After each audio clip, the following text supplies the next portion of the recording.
歡迎嚟到故事茶座，我係 Max。今晚咧同大家講個關於香港舊樓夜間保安嘅故仔。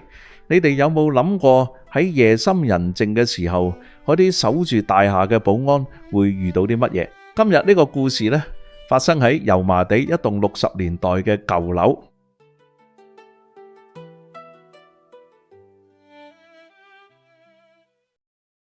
強哥40幾歲，啱啱轉行做大廈保安。佢之前做地盤啦，但係膝頭哥唔好，醫生叫佢轉份唔使企咁耐嘅工。咁於是咧，佢就嚟到油麻地呢棟永發大廈咧，返夜更，晚上8點到朝早8點。日更嘅睇，更係個70幾歲嘅阿伯，交低鎖匙同對講機俾強哥，簡單講咗幾句就急急嘅走咗。咁強哥咧坐低喺個玻璃更亭入面咧，望住個閉路電視熒光幕，熒幕上面顯示住8個唔同樓層走廊嘅畫面咧，全部都係空空如也。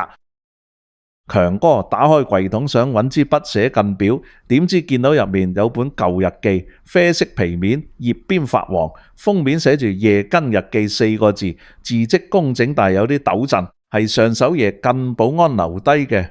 強哥好奇揭開嚟睇。日記嘅頭10幾頁都係好平常嘅嘢，邊個住客夜返，邊層樓嘅燈掣壞咗，幾時有住客投訴嘈音，寫日記嘅人叫自己做老周，字裏行間睇得出係個盡責嘅保安。強哥一路睇一路覺得呢份工都幾輕鬆啦。咁但係睇到咧大概2個月前嘅記錄咧，強哥開始覺得有啲唔對路啦。老周嘅字跡明顯變得潦草啊，句字咧越寫越短，仲開始提到一個名陳太。每晚凌晨2點左右，老周都會寫陳太落咗嚟斟咗杯暖水俾佢。同陳太傾咗一陣咧，佢話唔瞓得着嘅。陳太今日着咗件藍色碎花衫。咁嗰心諗呢個陳太應該係大廈嘅住客，可能係個失眠嘅老人家，晚晚落嚟同保安傾偈，呢啲嘢好平常啫。但係點解老周嘅字會越寫越驚咁嘅樣？最後嗰幾頁嘅字跡更加嚇人，字體越嚟越大，筆畫越嚟越重咧，有幾頁仲抬穿咗紙。最後一頁得一行字：陳太今晚又嚟啦，佢話想同我講再見。然後下邊畫咗幾個好大力嘅問號，成頁紙都係問號，之後就冇再寫過任何嘢嘅。強哥打俾日更嗰個阿伯問佢知唔知老周點解唔做啊？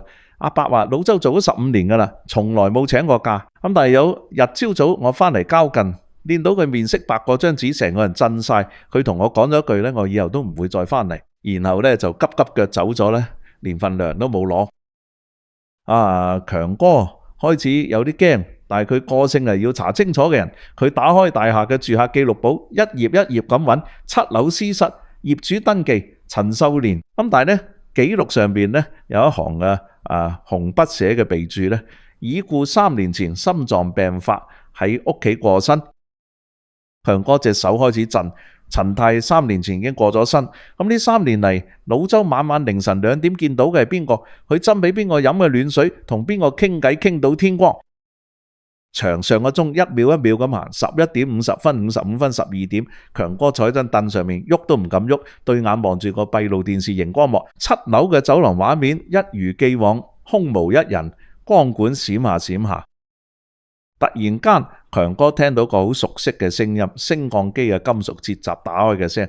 佢望一望個升降機指示燈，由1樓慢慢轉到7樓，然後停咗喺7樓，即係成個大堂咧一片死寂。強哥個心跳得好快嘅咧，佢望實個升降機指示燈，個箭嘴由7樓慢慢落翻落嚟，6、5、4、3、2、1，叮一聲，升降機到咗地下。金屬咧就鐵閘慢慢打開。咁升降機入邊咧企住一個婆婆，佢着住一件藍色碎花衫、深啡色褲，頭髮咧係灰色電髮，梳理得好整齊。咁佢塊面圓圓地，好慈祥嘅樣，面色有少少白。最令強哥心寒嘅係，佢同老周日記入面描述嘅一模一樣。陳太行出升降機，一步一步向住強哥嘅更亭行過嚟。佢行得好慢，但係每一步都好穩。最奇怪嘅係，佢對腳行喺水磨石地板上面，一啲聲都冇。成個大堂咧靜到咧，連強哥自己嘅心跳聲都聽得到咧。陳太企咗喺根亭前面，隔住塊玻璃望住強哥。佢冇敲門，冇出聲，只係微微笑咁望住強哥。個笑容好溫暖，好慈祥，好似一個婆婆望住自己個孫咁。但係強哥成身起晒雞皮，喐都唔敢喐啊！強哥坐喺度，成個人僵晒。佢想嗌，但係喉嚨好似俾人捏住咁，出唔到聲。佢想走，但係對腳完全唔聽使。佢淨係可以望住玻璃外邊嘅陳太，望住佢嗰個溫暖但係令人毛骨悚然嘅笑容。過咗唔知幾耐，可能係1分鐘，可能係5分鐘，陳太慢慢轉面，一步一步向翻升降機行去。佢行嘅每一步都冇聲，水磨石，地板上面冇腳印，冇任何痕跡。佢行入升降機，金屬鐵閘慢慢慢啦，然後升降機指示燈又轉翻上去7樓。即係升降機上翻7樓之後，強哥終於可以喐得翻啦。佢成件衫俾冷汗浸濕晒吓，雙手仲喺度震。佢望住個閉路電視熒光幕，7樓嘅走廊空無一人，好似乜嘢事都冇發生過咁。但係佢好清楚，佢啱啱見到嘅絕對唔係幻覺。強哥用正抖嘅手咧，再打開老周日記，揭到最後有問號嗰頁咧，佢突然發現啊，嗰頁之後仲有一頁咧，之前可能黐住咗，所以冇睇到。嗰頁上面嘅字跡係新嘅，墨水仲有少少反光，上面寫住強哥輪到你啦，陳太個好人，唔使驚。強哥望一望嗰頁嘅右上角，日期寫住嘅係今日。老周點會知道佢叫強哥？老周點會知道佢今日會嚟返工？更加冇可能嘅係，呢頁嘅墨水仲係新嘅，即係有人喺今日之內寫落去嘅。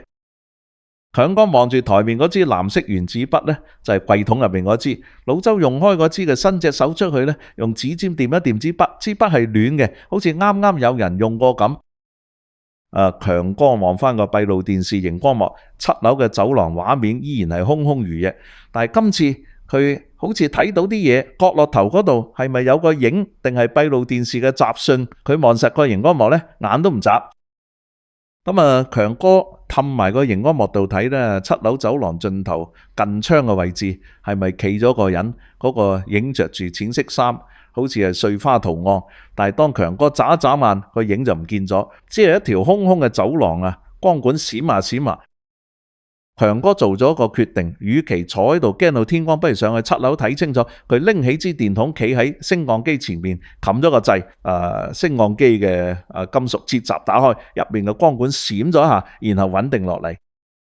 升降機慢慢上升，強哥望住鏡入邊嘅自己，塊面白過張紙，成頭汗。佢握實手上嘅電筒，好似握實最後嘅勇氣咁。升降機每過一層樓都有一下輕微嘅震動，好似有人喺每一層樓外面等緊咁。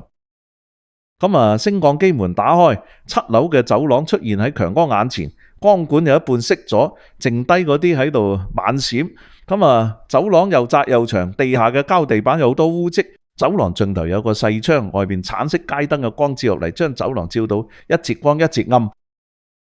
強哥一步一步向住私室行去，走廊好靜，淨係得頭頂光管嘅微微吱吱聲，同埋佢自己嘅腳步聲。佢行到私室門口，望住嗰度陳舊嘅木門同生鏽嘅鐵閘，鐵閘上面冇灰塵呢，門柄係乾淨嘅。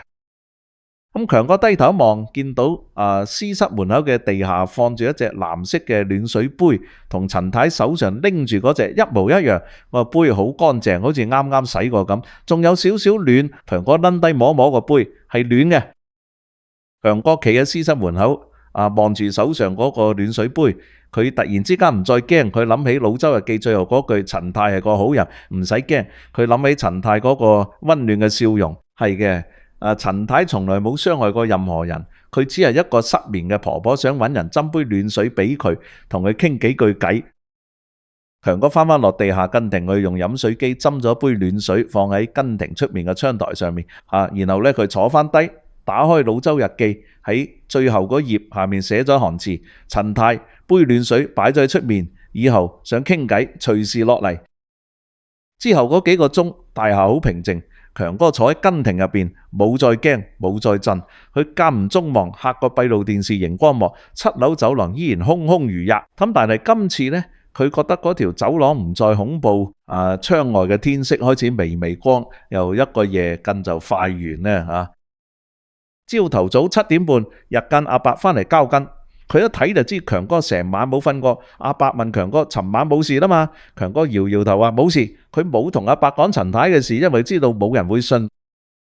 強哥背翻個背囊，行出永發大廈，佢喺門口停咗停，擰轉頭望望呢棟舊樓，佢知道今晚8點佢會再返嚟，唔係因為佢唔驚，而係因為陳太需要一個幫佢斟暖水嘅人。老周做咗15年，而家輪到佢。當晚8點，強哥返到永發大廈，佢坐低之後第一件事就係打開老周日記，喺新嘅一頁度寫低第二日陳太冇落嚟，斟定杯暖水等佢。咁然後佢用支藍色原子筆咧，喺日記封面老周嘅名下面咧加咗同強哥3個字。咁強哥之後晚晚返工都會斟一杯暖水放喺窗台，有時陳太會落嚟，有時唔會落嚟。嗰陣佢都係企喺根亭外邊微微笑咁望住強哥，唔會講嘢。佢強哥都習慣咗拎住杯暖水隔住玻璃同陳太點頭。咁強哥咧慢慢咧明白咗一件事，呢個城市入面咧有好多孤獨嘅人，有啲仲喺度生活緊，有啲已經離開咗。但係孤獨咧係唔會因為離開而消失嘅。陳太只係想係夜深人靜嘅時候，知道呢個世界上面仲有人記得佢，仲有人願意斟杯暖水俾佢。咁強哥仲記得佢阿媽臨終前講過一句說話咧，人死咗之後最驚嘅唔係死亡，係俾人遺忘。佢望住台面嗰本新舊交替嘅日記，突然覺得好大嘅責任。老周寫咗15年，而家輪到佢，只要有人繼續斟暖水，陳太就唔會孤獨。永發大廈繼續屹立喺油麻地嘅街角，日頭嘈嘈閉，夜晚靜英英，冇人知道夜晚根亭入面發生嘅事，冇人知道嗰本日記入面寫嘅秘密，除咗強哥同埋7樓私室嗰位永遠嘅住客。老周日記最後嗰頁嘅問號，強哥冇拆走佢，佢只係喺問號下面加咗一行字：有啲問題唔需要答案，有啲陪伴唔需要解釋。呢個就係永發大廈夜間保安嘅秘密，一個關於孤獨、關於陪伴、關於一杯暖水嘅故仔。我係 Max，多謝你哋收聽今日嘅故仔。你哋住緊嗰棟大廈有冇一啲解釋唔到嘅嘢？你哋有冇遇過一啲奇怪但唔恐怖嘅經歷？如果有，請喺留言區話俾我哋知。祝你哋身體健康咧！我哋下個故仔再見。